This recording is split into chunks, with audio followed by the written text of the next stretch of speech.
The day after the new year, during a family gathering, my aunt sneered at me as I worked overtime reviewing a proposal. "Why are you pretending to be so busy? It's not like we don't know you only make $3,000 a month. Real money makers are people like my daughter, a designer so successful she doesn't even have time to come home." I ignored her, but she directed her spoiled son to delete all my files while I was in the bathroom. My hands trembled with rage. "This proposal is due in 10 minutes. If I don't submit it, everything is ruined." She scoffed dismissively. "He's just a kid. What could he possibly know? Besides, your job isn't even worth much. If you lose the files, you lose them. Worst case, you get fired." I chuckled coldly but said nothing. She had no idea it was the proposal her daughter had spent an entire month working on, and I was the client who held her daughter's fate in my hands. Chapter 1. The day after the new year, my family of 3 visited Grandma's house for a gathering. I had just settled into my seat when I received a text from my cousin, Leslie Bolton. "Allison, I just sent my proposal to your email. Please review it, I'm begging you. Whether I keep my job or not depends entirely on this." Leslie worked in a design agency. Her company was struggling financially and planned to lay off employees. The company used the collaboration with us to make the staff compete. Whoever's proposal was selected would stay. A day before New Year's Eve, her colleagues had already submitted their proposals, but Leslie hadn't finished hers.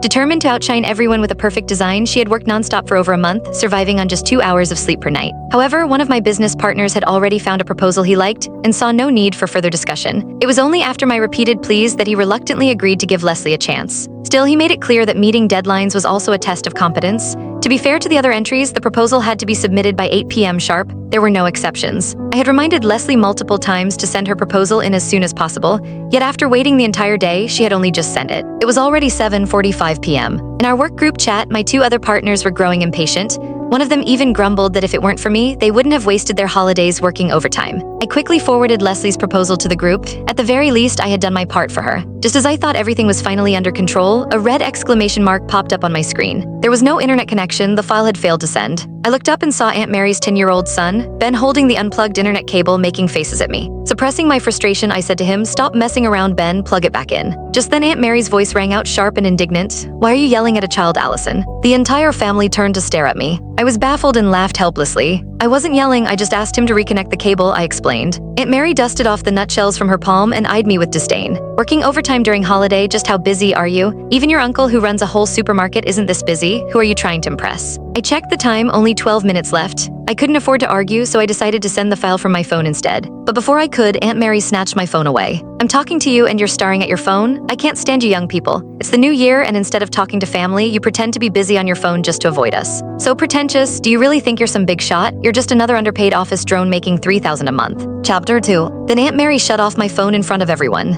I let out a cold laugh. "This concerns Leslie's future, Aunt Mary." She burst into laughter. "Leslie is a top designer. What does her future have to do with a grunt worker like you?"